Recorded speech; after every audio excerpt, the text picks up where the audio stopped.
आ गया मेरा लाल। प्रणाम माताश्री। चिरंजीव रहो पुत्रो। प्रणाम माते। चिरंजीव रहो। ननिहाल में सब कुशल तो है? हाँ माते, वहाँ सब कुछ कुशल से है। कुछ जलपान ग्रहण किया? कुछ समय पश्चात कर लूंगा माँ। पिताजी ने इतने सारे उपहार भेजे हैं, उन्हें देखने के लिए मैं बहुत उत्सुक हूँ। तुम्हारे नाना मामा कैसे हैं? सब कुछ बड़ी कुशलता से है माते। बहुत दूर से आया है ना, थक गया होगा, कुछ क्षण विश्राम कर ले। माता जी, पिताजी कहाँ हैं?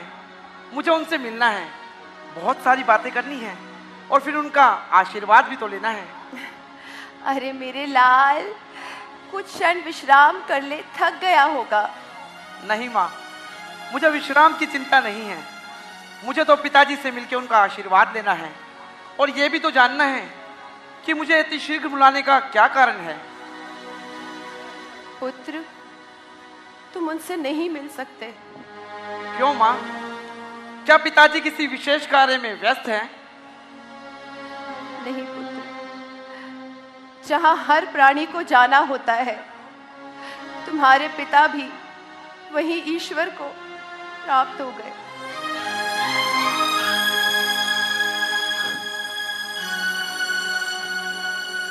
नहीं माँ, नहीं माँ, नहीं। कह दो कि ये झूठ है माँ,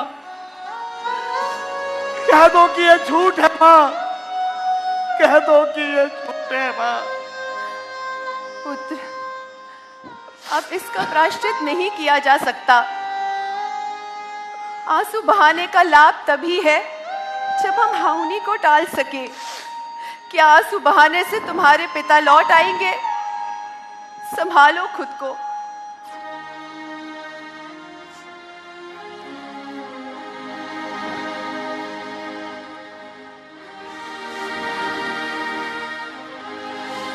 किंतु माँ, पिताजी को हुआ क्या था और उनके मुख से अंतिम शब्द क्या निकले थे? राम, लक्ष्मण, सीता, जो भी कोई उन्हें आता देखेगा बहुत भाग्यशाली होगा, ये थे उनके अंतिम शब्द। राम, लक्ष्मण, सीता, माँ आप ये कैसी रहस्यमय बातें कर रही हैं? भैया राम, लक्ष्मण और भाभी सीता कहाँ चले गए माँ? पुत्र, तू जब यहाँ नहीं था तो तेरे पीछे महाराज ने बिना बताए राम का राज्याभिषेक का निर्णय ले लिया। वो तो भला हो उस मंथरा का, जो उसने मुझे सही समय पर आके सारा छल बता दिया। मैंने सही समय देखकर महाराज से अपने दोनों वरदान मांग लिए।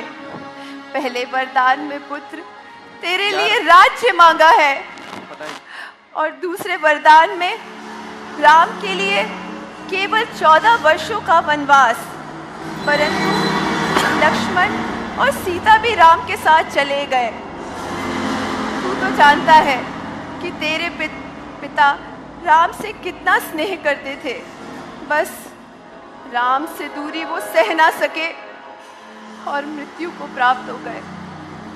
वाह माँ वाह, ये तो आपने बड़ा ही उत्तम कार्य किया। आपका ये कार्य तो प्रशंसा के योग्य है माँ, आपका ये कार्य तो प्रशंसा के योग्य है माँ। ऐसे क्यों कह रहा है पुत्र? मैंने सब कुछ तेरे हित के लिए किया है।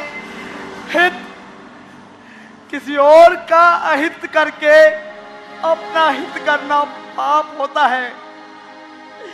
क्या आप ये नहीं जानती थी? पुत्र, मैंने कितनी कठिनाइयों से अपने वरदान प्राप्त किए हैं, केवल और केवल तेरे लिए। वरदान? वरदान मांगते समय तेरी जीवा क्यों न गल गई? तेरे मुंह में कीड़े क्यों ना पड़ गए? अपनी नियति को ठोकर मार रहा है, मेरी भलाई का ये सिला दे रहा है। भलाई? इस पाप को भलाई कहती हो? इस अन्याय को अच्छा ही जानती हो?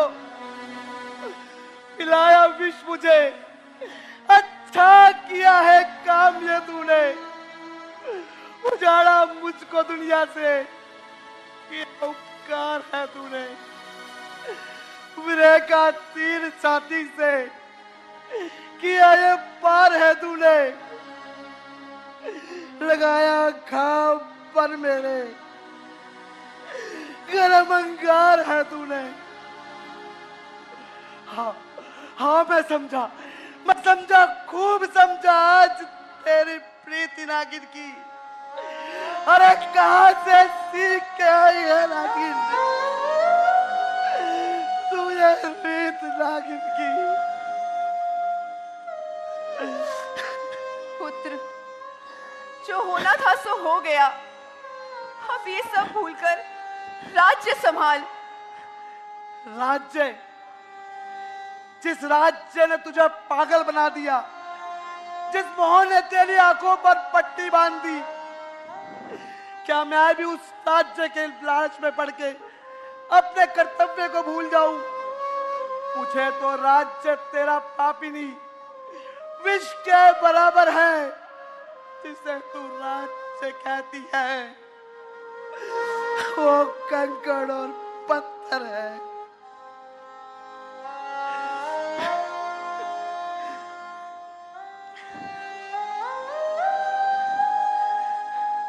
अब चुप क्यों हो गई मां?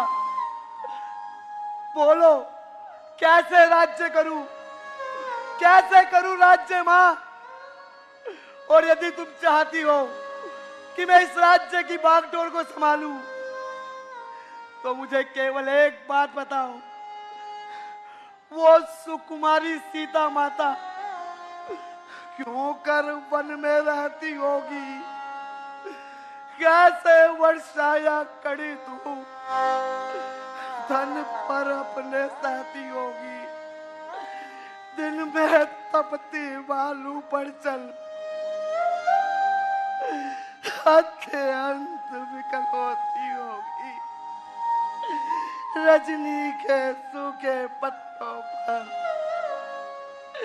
या कांटों पर सोती होगी। वन में श्री राम सकल भाई सौमित्र शरीक भ्राता हो, अरे घर में कुबड़ी सी दाती हो और के कई जैसी माता हो।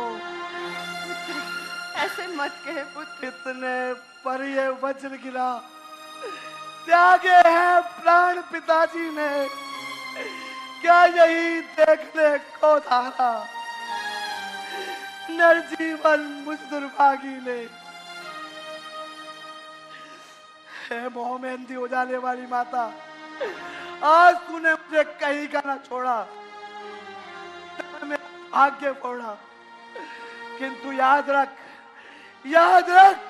यदि तूने अपने कपट के व्यवहार को ना छोड़ा, तो भरत भी अपनी राम भक्ति को कदापि ना छोड़ेगा।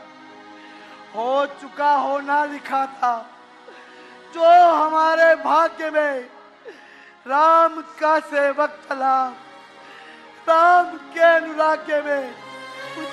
ए पुत्र, मोह में अंधी हो जाने वाली माता, आज से भरत तेरा परित्याग करता है। भरत,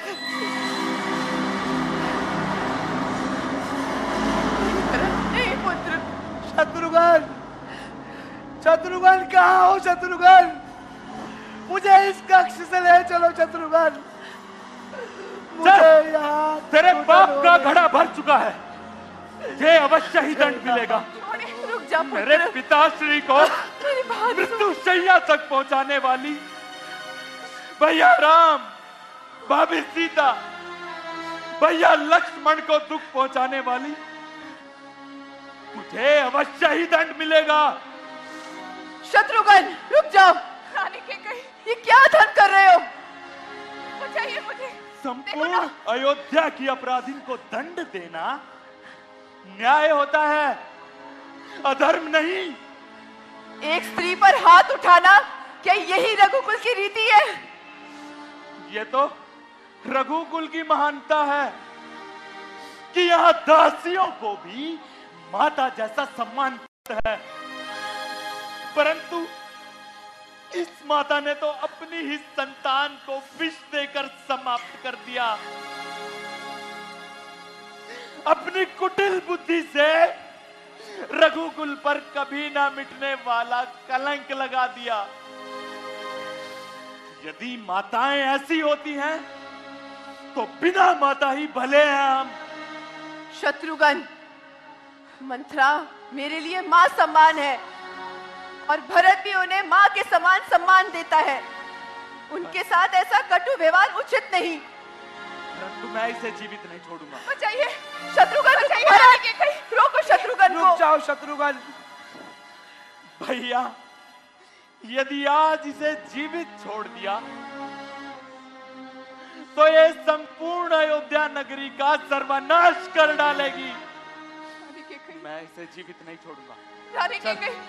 रुक जाओ शत्रुघ्न, रुक जाओ।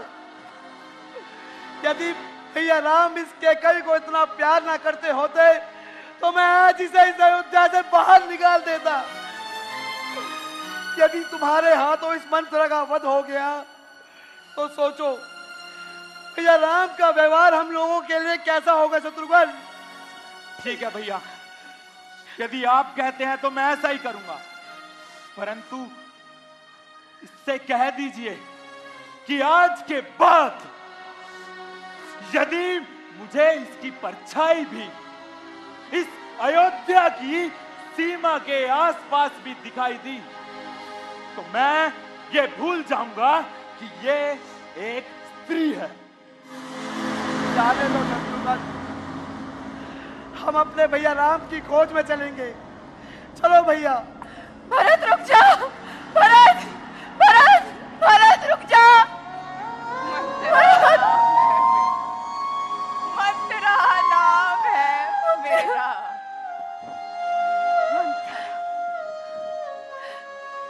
पिए विष के प्याले वास्ते ललन के, खा गई सुहाग अपना वास्ते ललन के। बेचारा था ये सब वास्ते ललन के। मिलेगा राज धन लक्ष्मी वास्ते ललन के। पर मुझे क्या पता था जिस पुत्र के लिए मैंने ये सब किया वो मुझे इस प्रकार अपमानित करेगा। मैंने अपना पति भी खो दिया और आज मेरा भरत मुझे ठोकर मार के चला गया। मैं कितनी अभागी हूं। ये मैंने क्या कर दिया? ये मैंने क्या कर दिया? ये मैंने क्या कर दिया?